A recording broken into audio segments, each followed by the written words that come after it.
You're listening to Uncoupled and Unfiltered, the show for people smart enough to get out of the wrong relationship and bold enough to do it without losing their damn minds. Hosted by Ksenia Mensch, a divorce strategist and straight-talking badass, this podcast is your no-fluff, no-shame, take-control guide to surviving litigated divorce with clarity, guts, and zero regrets. Let's get into it. Here's Ksenia.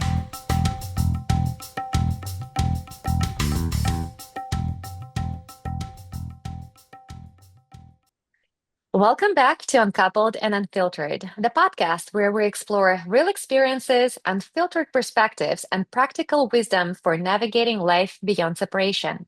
I'm your host, Ksenia Mensch, and today we're diving into one of the most challenging and important aspects of family transitions, co-parenting and step-parenting in the midst of divorce or high-conflict dynamic.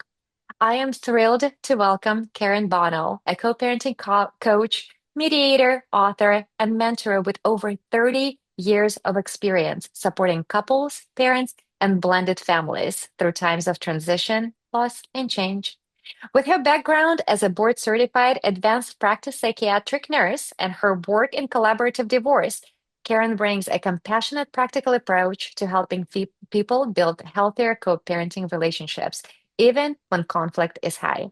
So, today, Karen will share her insights on effective communication across homes, supporting children through the change, and creating successful blended families, even after the conflict. But before we get into it, make sure you click like and subscribe so you don't miss any more episodes like this. So let's jump in. Karen, thank you so much for being here. Happy to be here. So, I'm retired, as you didn't mention in all of that blurb. I Okay, retired a year ago, and what that means is now I get to just speak free. I get to wear my hoodie, number one, that's perfect. and speak freely about something that I dedicated a huge part of my professional career toward. So I'm looking forward to today. I'm looking forward to supporting parents who are going through it, right? Yes, And giving folks tips about some of the things that are just a route of no escape. In yes. other words, there's no point in fighting. What you want to do is learn how to navigate a territory that is tricky. And there are many hmm roadside bombs. We all know that. That's what we're going to talk about. Perfect. And first, I agree with you. There is no getting around it. And I remember when I just got divorced, then like I loved the relationship. So for me, grieving part was done. I was not worried about the new partners he was in. But I remember a friend of mine mentioned to me, just wait until they get married. Oh boy, how dynamic changes. And we'll dive into all of this. But again, I didn't realize just because there is no emotional attachment doesn't mean conflict doesn't arise unless you know how to navigate it. Correct. So let's talk first. How did you get into co-parenting, the therapy and all of this? Well, first of all, I am a co-parent and was also in a part of a blended family. Okay. So I'm a native to a territory that I then grew into professionally when a couple who were best friends to a couple that I had been working with as a married couple. In fact, I stood up with their hippo when they got married.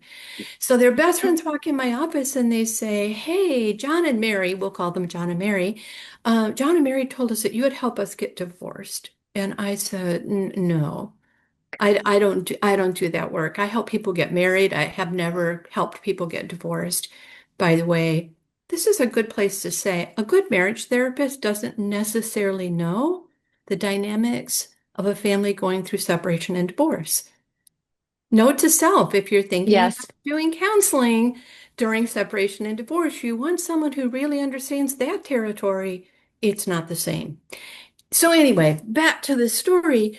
After the third go round, they wore me down and I finally said yes. Now, I had been involved deeply in the Compassionate Listening Project, which is a high conflict listening model that's used in places like Israel, Palestine, hmm not Northern Ireland, that kind of thing. So I thought, hey, I can sit with parents who are falling apart and I can help them have a conversation. Okay. That's the background, and that's how I got into it. From there, it just flew. because Mm-hmm. I loved it. I Mm-hmm. felt like it was my contribution to world peace, one family at a time, just one family at a time. Mm-hmm.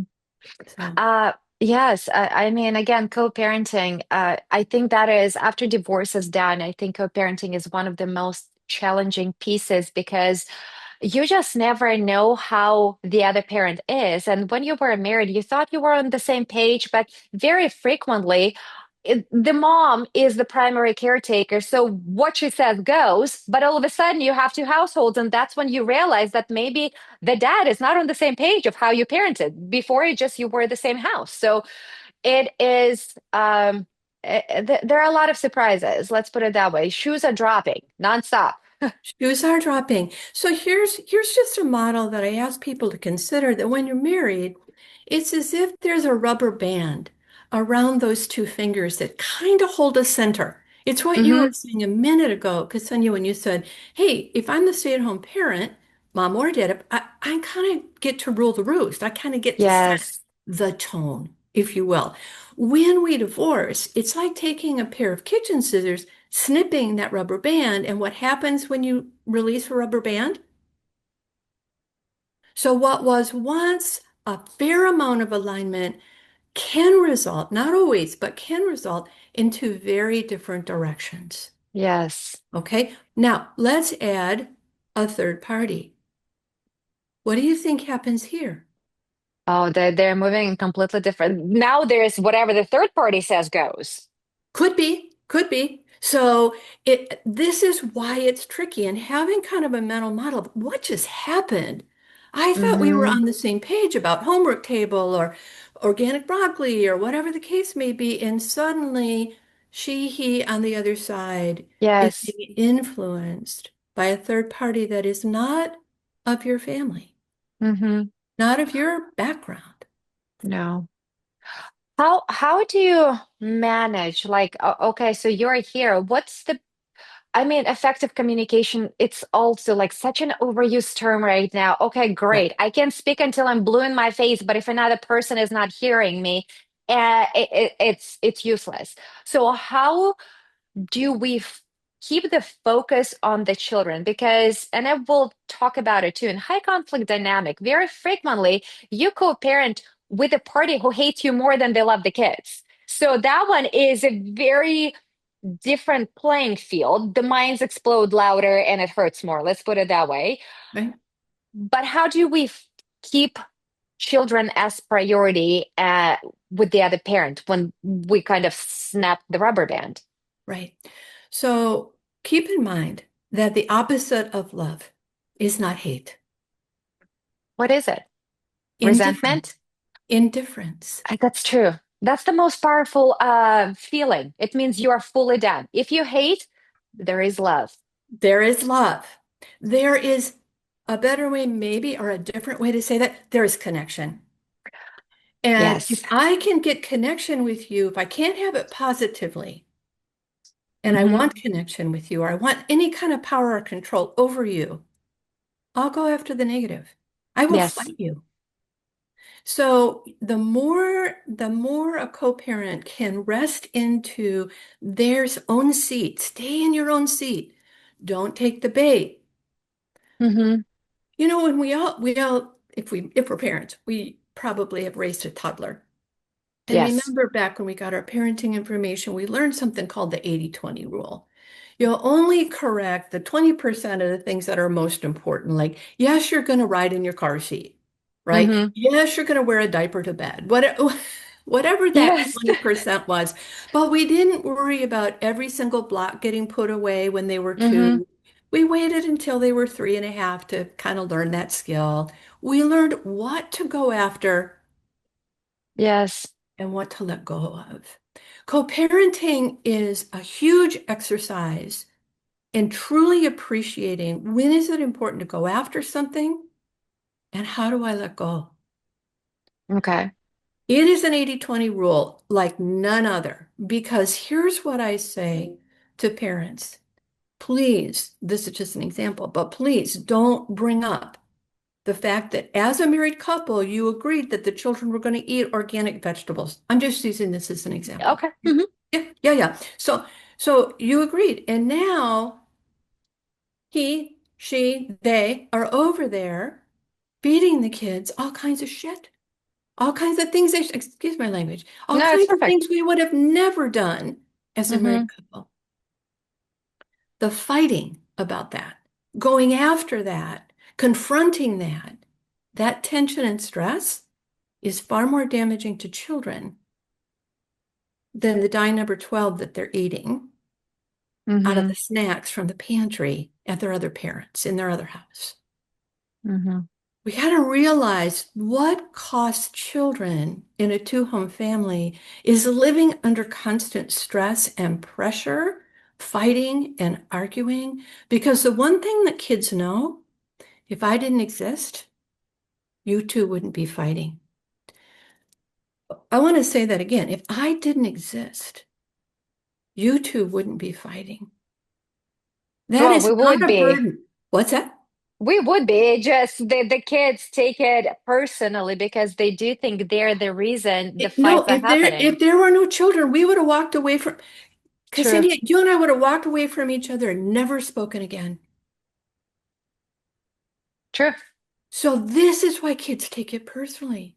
They know, they inherently know Mm, that they are the glue that holds the two of you together, like it or not, until death do we part. Like it or not, until death do we part. Route of no escape. Now, mm-hmm. I am not talking about situations where there is physical abuse, sexual. I'm not talking about that. I'm talking about high conflict, basically, I want to say garden variety high conflict divorce, Mm-hmm. which the courts are not going to intervene on. They're not going to. Mm-hmm. And if the courts aren't going to intervene on it and we can't call child protective services, we need to think really long and hard about what we're going to fight about Mm-hmm. because we're the ones bringing the stress to the party. Yes. Well, I agree with you. I think for a parent, for newly separated parents, it's almost like it's you're going through stages. First, it's shock, right? You are trying to process, like you said, I thought we were on the same page. Now it's different. I get worked up because my kids were supposed to eat organic broccoli. Now they're eating shit out of pantry and McDonald's. That does so it does take time because I think we become very reactionary. To Beautiful. what's going on Beautiful. and protective. We eventually settle with that. We understand we cannot control what's going on there. It is what it is. We control what's going on here. So we move on this way. But what about, let's say, if every discussion of whether it's a school enrollment, whether it's extracurricular activities, whether it's planned vacation, it turns into a fight. Again, I'm talking amicable co-parenting, I think is very different. When you put your child as a priority, that pressure, there is almost a respect. Listen, we didn't work out as a couple, but we respect each other. You're the dad of my kids. I'm the mom of your kids. That's Beautiful. the future of our Right. relationship, right? And you kind of focus like, okay, if mom said that, we're still supportive of each other. But in high conflict dynamic, usually there is a partner who is trying to discredit so they win and look better for the kids. It's almost becoming like who you like better, who wins, which Yeah. is stupid because again, nobody wins in divorce. How Yeah. do you manage those fights? Because everything is basically a fight is not worth fighting, but sometimes it is. What do you pick as a priority? The There you 20%. go. There you go. So for anybody who's watching this who has someone near and dear to them who is starting the divorce process, okay, Hmm. I'm going to say something for them right this minute, Okay. which is the quality of your parenting plan and your order of child support is extremely important, even in an amicable divorce. Yes. Okay. So I just want to say if you're someone who has someone in your life that you love who's going to start down this path, please remind them that I don't care how well you and I are getting along right now. In 3 months, when you have a new partner, all heck may break loose.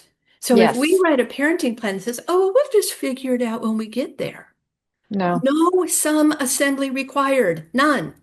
Hmm. We're going to have clear protocols, clear guidelines. How do we choose Yes. summer vacation? Who's going to have spring break? How do we Hmm. divide the winter break from school? Blah, blah, blah, blah, blah, right? Yes. Hmm. So the clearer those guidelines, the easier it is to just rest on the guidelines, Yes. even when that other person wants to accuse you of being a stickler, wants to accuse you of ruining the children's opportunity to go to Mexico. I mean, if you would just swap the time or the break or the this or the that, I would be the Disneyland parent.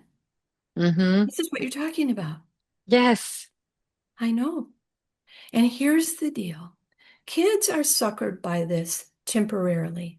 Yes, they are. But I promise you, I don't know what the percentage is, at least 9 out of 10, probably more like 19 out of 20. Kids get into the teen years and they see their parents for exactly who they are. They Hmm. see manipulation, they see power and coercion. By the way, that parent who is using power and coercion against a co-parent Yes. will begin to use it against a preteen and a teenager. Yes. 100%. And that will backfire every time. That I can give you Hmm. lots of unless we have a really vulnerable kiddo, a kid part of being a teenager is rising up and finding yourself. Now, Yes. if you're the parent who has stood for selfhood, you've managed yourself, you've done good parenting when that kid comes back, you've held your boundaries, then you've modeled the skills that 11, 12, 13, 14-year-old's going to need Hmm. when they get that time with their other parent. We don't need to do that for them. That is their growth and development task. Yes. So if we're afraid that they're not going to be able to do their own growth and development task, here's a secret. The best way we indemnify them is by modeling the skills they're going to need, Mm. right?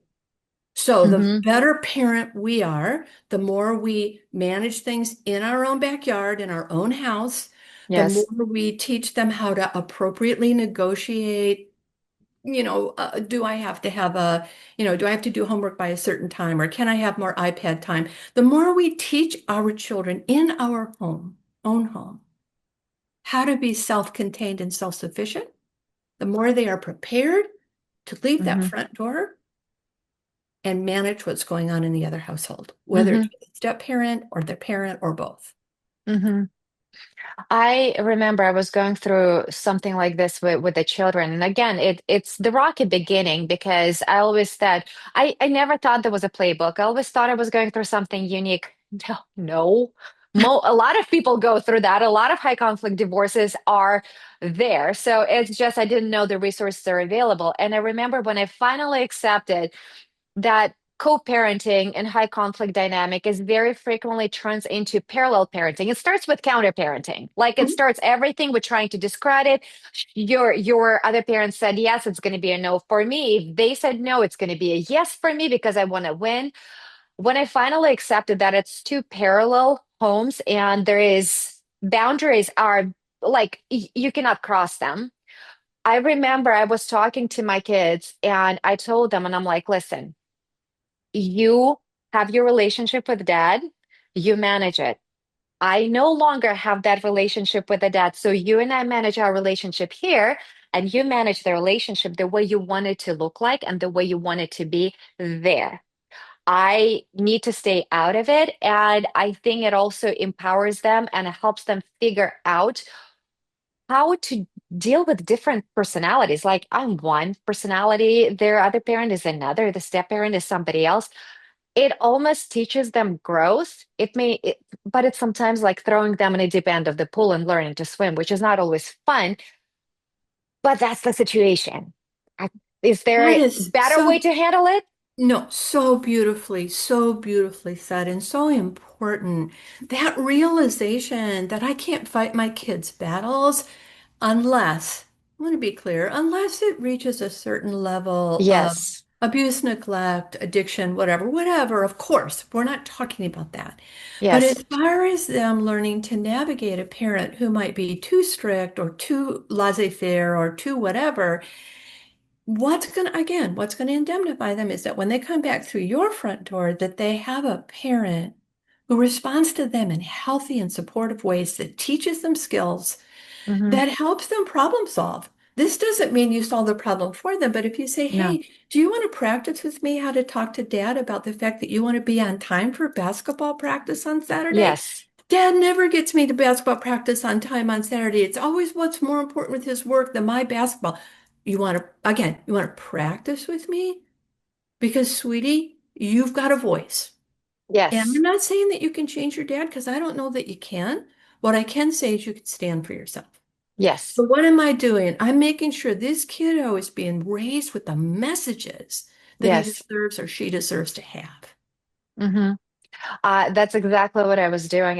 Listen, if you need advice on how maybe to better approach Approach? conversations so you can have the results that you want, this is how you can communicate. But I also, because now I've been separated for over 5 years, now I understand that I told them recently, you know how to communicate with the other parent better than me at this point because I've been removed. I know how to manage my dynamic, but you're the one now who's been in that environment for over 5 years.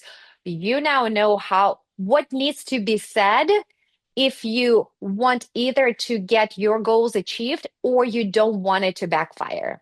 And it's also like the trust was difficult because then I'm like, well, how can you not say this? How can you not stand up for yourself? And they're like, Mom, this and this and this. And I'm like, oh, got it. So, but Wow. it was like it is learning. And again, it's a trust. A co-parenting journey is very challenging. And I'm glad that I started when my kids were a little older. I cannot imagine going when they're babies, and that's a long time. Yeah. Um, but it is definitely like it's like drinking from fire hose. It can be just like, and you know what? You've brought up two things I'd love to touch on, Kissany, that are so, so important. And one is co-parenting, it has its own developmental arc. Yes. No. And so what's happening during the divorce is going to change in time as we all Hmm. recalibrate. It's going to change again if a new partner comes into the situation. Yes. I will tell you, there are times when a new partner actually improves a co-parenting relationship. That surprises people, but I'm going to use a very stereotypic example. The dad who's just intrusive and breaking boundaries and doing all kinds of stuff, or maybe not showing up at his kids' games or not following through on promises, gets a woman in his life, and now he wants to show her what a great dad he is. And he Yeah. begins to show up. So again, the point is there's a developmental arc. Hmm. Okay. And so with as long as we keep in mind that the only thing that we have to control is ourselves, then we want to Yes. be in our own developmental arc. I ask parents who have been separated and really struggling to have three questions that they ask themselves at the end of the day. I want you to look in the mirror while you're brushing your teeth, right? And I want you to say, am I proud of the person I was today in the world? This is a more sort of like Mm. nothing to do with being a Hmm. parent. Was I kind to the grocery store person? And, was I a good person today? Am I proud of Hmm. myself? Okay, that's question number one. Question number two, did I show up as a good enough parent? Did I parent in the way that I believe is important for my kids? Did I do that? Right? Hmm. Hmm. The third question is, regardless of the nature of the relationship with my children's other parent, was I a skillful co-parent? And Mm. what I mean by that is, did I follow the rules? Did I manage my, desire to get into a bunch of conflict? You know, did I speak about that person in neutral or positive terms? I never badmouth my co-parent Hmm. to the kids, that kind of thing. So those are the three questions. And it's every day is a new day. Was I a good Hmm. person today? Did I parent in a way that I feel proud of? And was I a skillful co-parent? Hmm. With those three questions Good night, sweet prince. Sleep well, pleasant dreams. Mm-hmm. But that's where we're going. Now, one more thing just before we jump. You use the term parallel parallel parenting. Mm-hmm. And I'm a big proponent of calling it parallel co-parenting, and there's a reason for that. Okay. Okay? And I'll tell you why. I don't want any parent, regardless of how parallel our lives run, however separate we may need to be to keep the peace, to Mm-hmm. feel like they're failing. It's something that every single parent wants to provide for their kids, Mm-hmm. which is one childhood. One Yes. integrated childhood lived across two homes, no doubt, right? But the Mm-hmm. fact of the matter is, as long as you and I share a kidlet, regardless of how we do it, we are co-parenting. Make Yep. sense? Yeah, absolutely. It And so absolutely makes keeping sense. that in mind, what I do, what I say, my attitudes, how I respond when Marcus walks in the door and has his dad's swagger on and he's now 13. I need to see Marcus, not his dad. I really Yes. need to see Marcus as a 13-year-old with a swagger. Yes. Oh, a lot, but a lot of times, as a former partner, you just like you get triggered. You're like, damn it. I don't want to see the dad. You're like, okay, calm down, calm down. You understand, but it's almost like a nature that kicks in when you see something you're triggered. Oh, When you catch yourself and you come down, but I know the swagger, the tone, the words, and you're like, oh my gosh, and I if you're can't believe lucky this. enough to have a daughter, she may just come in literally swinging with her words. It won't be a swagger, it'll be her words. And we're thinking, oh, and she's just now daddy's girl. She's Oh just 13. yeah. But then daddy got me this new handbag. And I'm going to have to shoot him because no 13-year-old needs a Louis Just Vuitton. Yeah, I know. I actually have a friend. He got his daughter Gucci just because he I'm wanted to, okay. I'm and she's not allowed to carry it all the time to wear it. So it's like very special occasions. But he's proud. She feels cool. So it's just funny. I see that. It's truly like you get brands. Kids don't truly care. I mean, the girls are different. I have two boys. It's different for the boys. They don't care. They're like, oh, we just need shit to wear, like yeah, well, yeah, joggers and or they want the Jordans, but then that's kind of still yes, pretty normative, right? yes, That's kind of in the middle. yes. One thing I do want to remind the listeners when they go through those questions that you mentioned, and I think they're so important to do self-reflection. But I want to make sure that the listeners who actually start following through on that, it's not about judging yourself. Listen, we're humans. Mm. If we make a mistake, it's okay. It's just like, okay, mental note, let's next time when I'm doing something similar, stop yourself or recognize Oh, that this is what you are doing and walk away. Again, it's not to judge yourself, it's to recognize and to improve yourself as a co-parent and even like co-parent and being a parent to your children. That's it. 100%. Thank you so much for going back on that because absolutely is the case. Mhm. Yeah. Um, do you think co-parenting therapy is effective? No. Okay. Um, so therapy is for married people. Okay. Therapy might be maybe even for people who are engaged, although I'm Okay. a little careful about that too. Okay. I think that if you need therapy for yourself. Okay. Because what we're talking about is skills around maturation, uh, emotional self-management, maybe communication skill building. Those are individual jobs, and you Yes. don't need to do that with each other. Okay. Now, coaching is different than therapy. And so Okay. there is a role for co-parent coaching Okay. when both co-parents are motivated to accomplish the question you asked at the beginning. How do Okay. we make sure our children are central, not caught in the middle? So if you and I agree that we're having problems, you and I are having a Mm-hmm. real hard time with something, but we've also both really agree that we're good people and that we should be able to figure out a protocol or a way to manage this differently, a coach can help us. Okay. A coach can help us come up with a future-oriented process to keep us out of trouble. A Mm-hmm. coach can look at our dynamic and say, gosh, Karen, every time you say X to Ksenia, she just loses her shit over there. And I understand why, because you don't see it, but you're being pretty hostile. I'm like, Mm-hmm. what? Me? You know?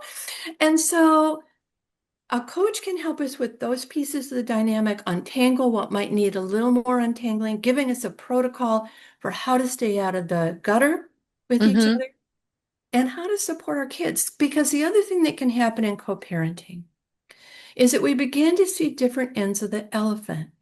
So you see the front end of the elephant. Our child is the front end of the elephant. You see the ears and the trunk and the tusks, and what a great, beautiful animal. And I see the rear end of the Mm-hmm. elephant because our kiddo is showing me a different side of themselves. Yes.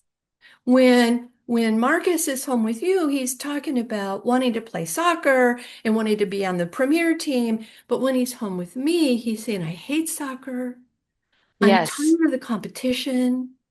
I don't want to do it, but mama wants me to do it. You with me? Yes. Oh, absolutely. Because I've So, gone through that. okay, so two healthy parents would recognize that they're seeing two sides of the same elephant. And if we can figure out with help of coaching what to do about that, Mm-hmm. how do we help our child show each of us all of him? Mm-hmm. Then that's worth learning. Do you think kids do that on purpose? Oh, for It's sure. almost like it's like manipulation. It's there, but why? It seems like they're contributing. If it's a high conflict environment, where I'm saying I have been through that because I've caught my children saying two different stories. This is when I realized, and I'm like, oh, I'm reacting to that, thinking he's the driver. No, there is our son who is manipulating the situation, and he can escalate the conflict beyond what it would have been Otherwise would have otherwise. been. So But you why know, are they doing it? okay, great question. But you know the term preaching to the choir. Yes. Okay, so our kiddos are incredibly intuitive. They are very clear about the signals that they get when we start talking. Mm-hmm. If they're saying the things that we in fact want to hear, they get a certain reaction. Or if they're saying things that we don't necessarily care about or don't want to hear, they get a different reaction. Okay. So, if as parents we have really different agendas, which can happen in a high conflict two home family, Yes. and our kids learn to know what choir they're preaching to. They don't Jerks. mean they don't mean to be Machiavellian or evil or any of the, they're being really smart, intuitive kids. Yes. I have noticed that in high conflict dynamics because I have friends that are divorced, but they have like much more amicable co-parenting Mhm. relationship compared to my dynamic, where it's basically no contact, and that's with parallel co-parenting. And my children are much more emotionally intuitive and emotionally developed because that's their survival skill. They have to pick up on emotions like how the parents, and unfortunately I did notice that they do become like they feel responsible for my emotional well-being when I say, no, you're not. Just give me a moment. I need to cool off. I'll come back. Or if I react in specific, it has nothing to do with you, or maybe you're triggered, but it's fine. You don't need to manage it. But because it's their survival skill, they're much more emotionally attuned compared to their peers. Age mates. Hmm. 100%. So you've just really answered your own question. It's their survival skill. And if our kids came with a healthy and natural amount of empathy and altruism and the ability to read others socially, we're going to get that if we're not really careful. Notice what you described, Ksenia, which is so valuable, is recognizing that the more you self-manage, the more you unencumber your kids Mm-hmm. to worry about your emotional states. And Mm-hmm. that took that developmental arc for you to like step back far enough to say, Yes. whoa, hold the phone. Mm-hmm. This isn't how I want to show up with my Mm-hmm. children. It is a process. Again, in my relationship with the children, I learned it is healthy for them to see emotion because I think it's It is. healthy not to suppress it, but it's not up to them to again calm me down. I want my children to help me in terms of like, hey, go clean the kitchen. Do that. Right. Right. Go take care Hang of up the the towels, dogs. please. Yeah. Yes, make sure that I am not overwhelmed by the responsibility I have to do for three of us when we're at home. But emotional well-being, I want you to recognize where I'm at. I Right. think, again, emotional intelligence is so important, especially these days. Like people are so disconnected with all the social media screens. However, again, not your responsibility to do that. And the piece that, so 100% showing up as an emotionally whole person is what you're talking about. And I Hmm. completely, and where it gets into trouble is where they see us being overly reactive about Hmm. things about their other parent. That's the piece we really want to learn to manage and be able to say to them, sweetie, you know that daddy and I don't agree about some of Hmm. these things. You already know that. So I'm just going to put it out on the table, but this is something you're going to have to figure out with dad on your own. Hmm. Right? Like, so to be able to downshift enough just to name it, call it, let it go. Yes.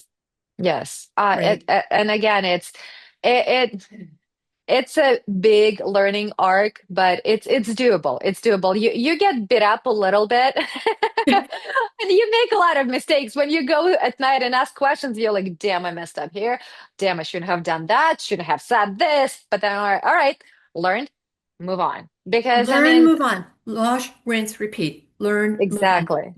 Nobody needs to be perfect. My big thing is what kids need are good enough parents. They don't need perfect parents. They don't need perfect households.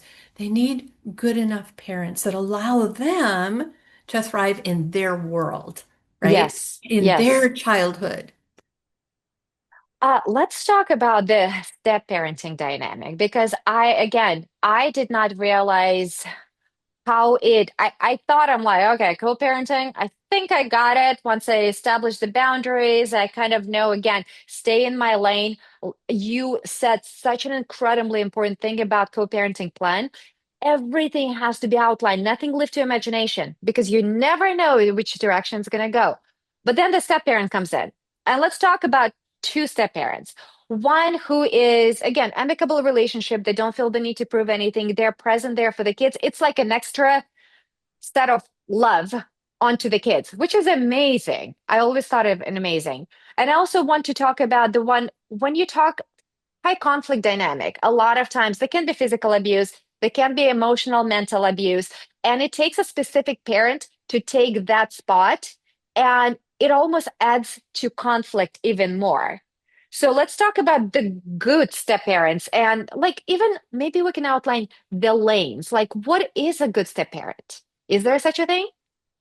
Absolutely. I think that there are, anytime our children can be in a relationship with another adult that is healthy, whole, contributing, nurturing, healthy boundaries, how lucky is that? Whether it's a coach, a step parent, a Yes. teacher, whatever, right? So let's be really clear about that.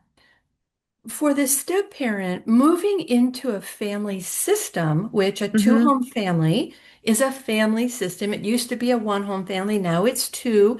They're moving into a system.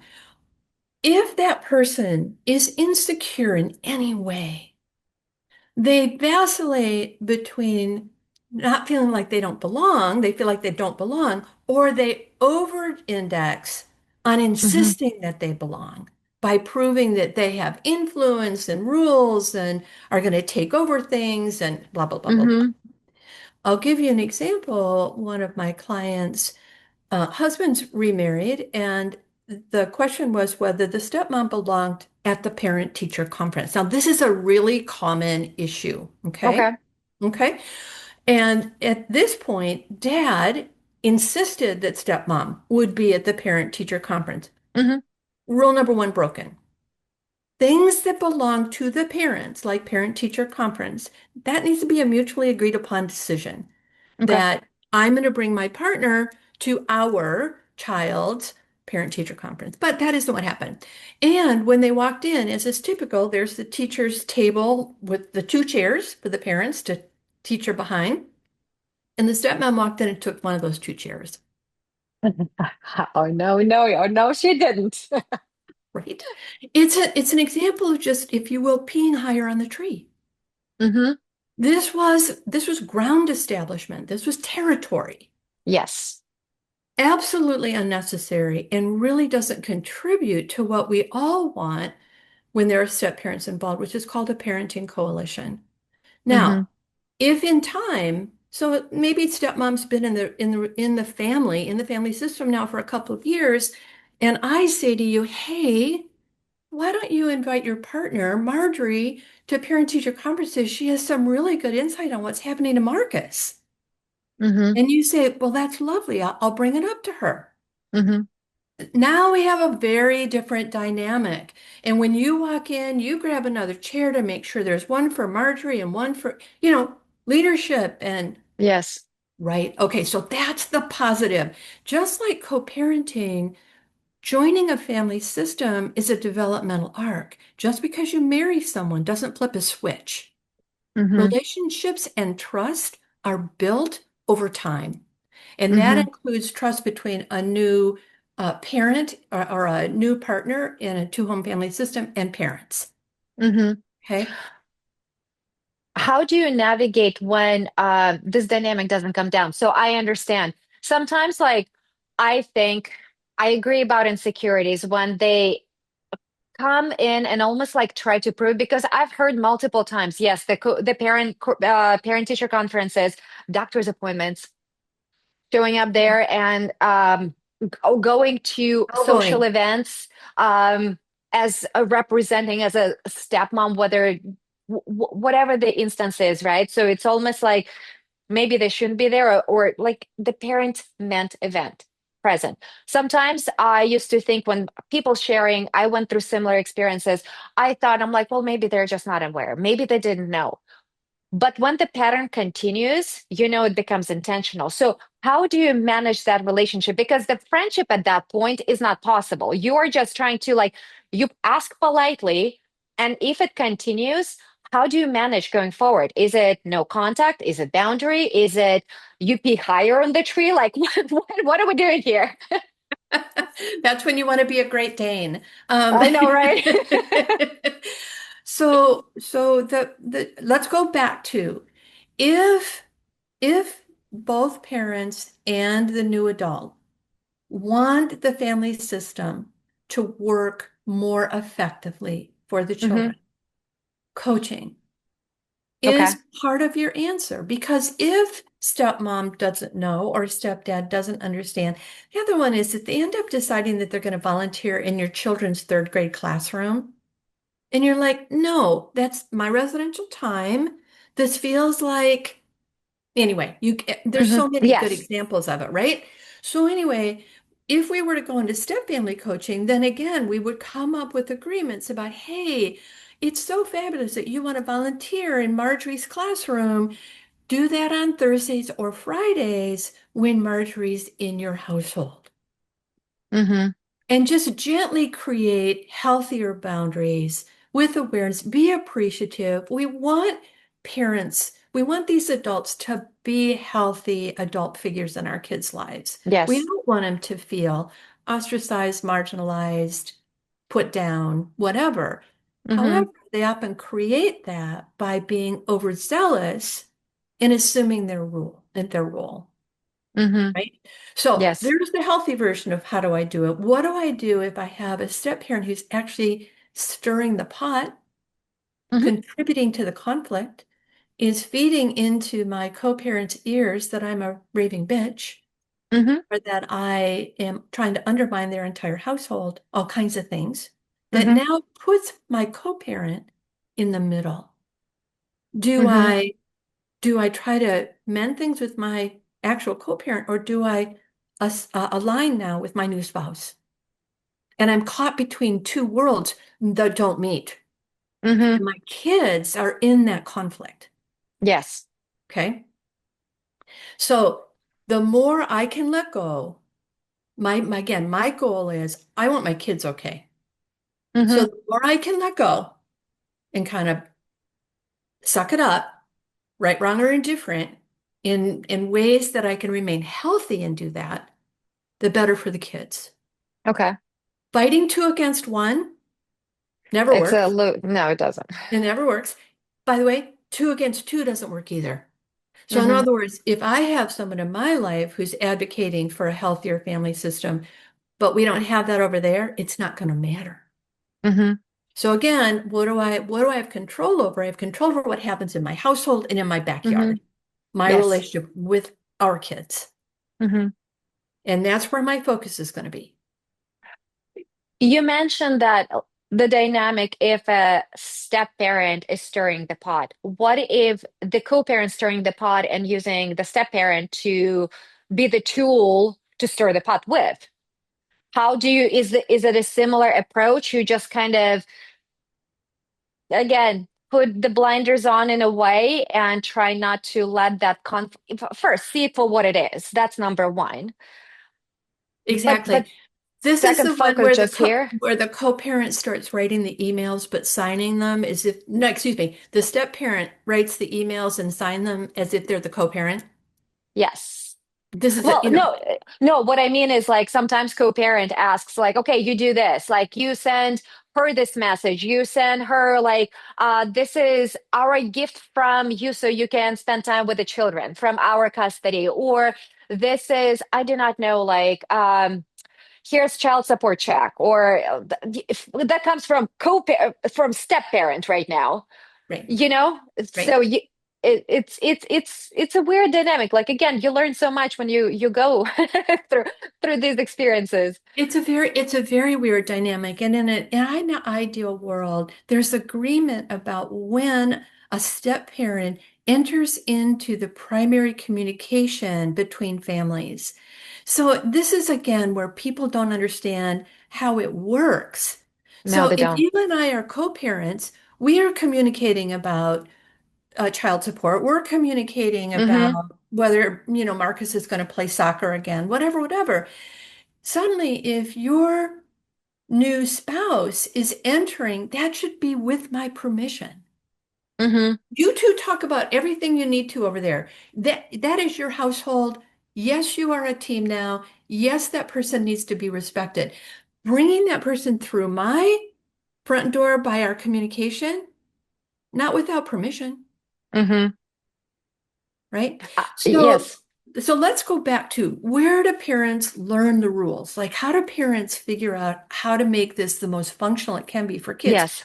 Co-parenting, the co-parenting handbook. Step family, the step family handbook. All of this is written down. And so sometimes it can be as simple as sharing that information and to say, I'm going to follow these rules. These are Mm-hmm. best practices for a two-home family where there are additional adults. Mm-hmm. Whether you two decide to follow those rules is up to you, but these are the ones I'll be following. Mm-hmm. And you just brought up another incredible point. If another house decides not to follow the rules, and again, which is very typical in high conflict dynamics, you cannot do anything about it. And you need to accept it to your core that it is what it is over there. You do what's right for you and the children in your house. That's the best you can do. It's the Not even the best we can best do. they can do. It's all you can do. It's all you can do. Family law is very ineffective at It helping is. manage any of these things. If anything, it almost always brings gasoline to the fire. Yes, it And does. people end up thousands of dollars, in debt or lost or whatever. We could pay for a college education fighting over how to choose Nothing. summer vacations. It's crazy. It is. I agree that the family court system is absolutely not equipped. Sometimes, like, they're not recognizing the patterns that are happening that to the in the household. You're not recognizing, or they don't want to see, or there are no laws that would protect it, and they just drag through the system. You drop, like you said, it's a college education over nothing, over nothing. This could have been done over emails. And I get it. Again, indifference is the best place to be when you know you truly can focus on your children and yourself. When hatred is present, it's getting any sort of reaction of the former partner. And that's Beautiful. when the laser focus is on the former partner, not on kids. And it's also, if that's a part of your dynamic right now, you need to accept that. Beautifully said. Absolutely beautifully said. Let me just a little known secret. Family court is not necessarily staffed with people that have any family understanding of sort of family Hmm. systems. Our commissioners and judges here, where I live in King County in the state of Washington, they rotate through. There's no Yes. certification in how do family systems work? What is divorce about for kids? What actually is in the best interest of children? What's developmentally appropriate? No background No, in no. that. So this is what you need to recognize before you decide to go off to court. You need to recognize who you're taking this to. Hmm. Something hard and fast, like how is college supposed to be paid for? Yes. Maybe. That should Yes. work. And one thing that people, again, we all hope for justice. We go to court because we hope for justice. And the courts love to say what's in the best interest of the children. What I've seen, it's they're protecting parental rights. 100%. It's not about the children. And that was the saddest um thing I learned going through my litigated divorce. It's never about the kids. It's about protecting parental rights. And it shouldn't be this way. Yeah. If it's not good for the kids, co-parenting, and also like for judges, if we're in your courtroom and you're telling us go and figure it out outside, you're smart people, we wouldn't be here if we could figure it out. So please read the damn case and let's Right. make a call. Like that's why we're here. But But your experience is, and I mean this with a great deal of care, your experience is a dime a dozen. And mhm, that's what we want listeners to hear. If you are thinking that the courts are going to solve interpersonal issues in your no. family system, be very careful and make sure that Hmm. you have expert advice about what you're doing, or else you're going to be helping someone else put their child to college by paying legal fees without Exactly. any positive outcome, except a hard life lesson, right? A hard learning lesson. Yeah. Hmm. Do you have the final advice for co-parents who are just entering that world? Like, Yeah, I honestly, I don't mean to, I don't mean to brag, but read the co-parenting handbook. Read that in the parenting plan workbook before you finish your parenting plan. Know what needs to be in there. Know what a rigorous parenting plan looks like. yes. How to individually or as a couple, if you're still in a somewhat amicable space, talk with someone together who will guide you. A coach who knows the ins and outs, knows how to indemnify the two of you against fall aparts that we could anticipate. Let me give you an example. Sometimes parents come in who are getting along fairly well, and they have just decided that they absolutely are going to share Christmas and Christmas Eve during the rest of their children's life. This is a very common, I'm going to get the kids on Christmas Eve because my family celebrates Hmm. Christmas Eve, and then she can have the kids on Christmas morning because that's what's important to her. And I'm here to tell you that that works well for about 2 years, maybe as many as four, depending on the age of the children. If we have itty bitties, we might say we're going to do it for four. Hmm. After that, you've remarried, I've remarried, your family wants to go spend Christmas in Utah to go skiing, Hmm. except you have to have the kids to me on Christmas morning. What the heck? How is that functional for a Mm-mm. two-home family long term? Now, if by agreement we're all in town and we want to continue to do Christmas Eve and Christmas morning, great, by agreement. But a legal document that locks you in for 15 Yes. years? But these are things that parents, when they're going through a divorce, they don't know. They can't see that. No, they can't. We're very short-sighted when we go into that. And we also very trusting of the legal advice we're getting from the attorney, which is also a big mistake because attorneys, just like judges, they do not know your family dynamic. They cannot protect you, they cannot strategize with you. They just know what is given by law and to their own limited knowledge. And I'm saying with all respect about limited All due knowledge, respect, absolutely. but it is you can suggest only as much as you know. Right. And And that's the point. That's what divorce coaches who are really qualified, who have really done their homework, who have the experience, can save parents a lot of pain by yes. backstopping some of these very typical kinds of issues that come up just because we didn't know. Hmm. I used to say to parents when I worked with them, I said, the last thing I want you to do is in 6 weeks, 6 months, or 6 years is to come back and say, why didn't we know that? Hmm. Why didn't I know that? I want you to know now, if you want to do this, here's the ramifications. Hmm. And here's ways to do it that keeps your freedom and flexibility intact for a Hmm. future that you can't see right now. When you're No. first getting divorced, your future is right here. You're like 10-second Tom. Hi, I'm Tom. Hi, I'm Tom. Every day it's like that's all you know. Right? Well, I do want to give a little bit of hope. Not a little bit, a lot of hope. You will eventually get the co-parenting. There are always going to be new turns. There's always going to be new bombs that explode, but you kind of learn how to navigate that field just because you're more experienced and more prepared, even if you didn't know that specific piece of information. You're just more equipped how to deal with that. It's like going on a hike. There may be a puddle, but you're ready because you have Your boots. shoes for that. You got Yeah. your boots. So Yep. that's the same with co-parenting. Step parenting, I definitely want to make sure the listeners who are going through that, they do not underestimate how different of a dynamic that becomes compared to regular co-parenting. It just be a whole different level of complexity. And you do need to be prepared for that mentally, emotionally, and strategically. Absolutely. I'd like to finish with just a quick story when you talk about Hmm. hope, because I always say you never know when lightning's going to strike. Okay. And the reason that I say that is that when my kids' dad and I separated, my kids were 11 and 13, and we both thought we would be amicable, and we weren't when it came down to it. We grew into very clear parallel co-parents. In other words, we would sit on opposite sides of the gym when my son played basketball.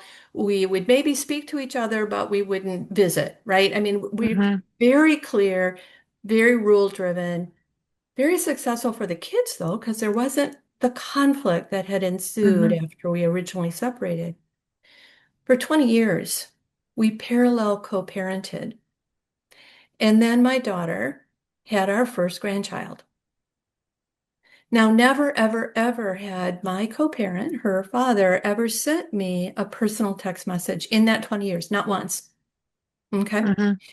And so I'm sitting in the hospital waiting to go upstairs to postpartum, and I get a text message that says, congratulations, Grandma, as my granddaughter is born.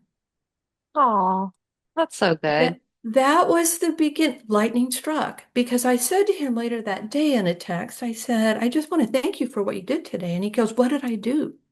And I said, you softened. And he said back, I don't ever want our grandchildren to go through what our kids went through. We spend birthday parties together. We spend Thanksgiving together. Is it easy? It's not easy. It's not easy for Hmm. him. But you know what? It's what's good for the family, and we get to be the parents we want to be and the grandparents we want to be. Yes. And this is, like you said, you never know which direction it's gonna go. Just be open. Uh, just to know Open. that be the best parent you can be. Don't worry about the other parent and just see where life takes you because we always have plans, but life, cute. Shows up. Nope. Uh, well, Karen, thank you so much for being here. I so appreciate this. It's such a breath of fresh air, understanding that when we go through that, it's validating to know that it's a challenging path, but it is doable. It is doable, and all parents will eventually get it. It's everybody's on different timelines, That's but exactly right. thank Yeah, you again for being here and sharing your wisdom and expertise and breaking it down for us how to put the kids first outside of our own uh, feelings. there you go. There you go. Wishing everybody the best and thank you for the work that you're doing by spreading this support and these skills with people at the time that they need them. So beautiful. Thank you. And thank you guys for listening to Uncoupled and Unfiltered. Until next time. That's it for this episode of Uncoupled and Unfiltered. If you're loving the raw truth and practical takeaways, do the badass thing and rate and review the show wherever you listen. It helps more good people find their way out of the chaos. And check the show notes. Yeah, we actually put some useful stuff in there. Resources, links, tools, go grab what you need. Until next time, don't settle, don't shrink, and don't look back.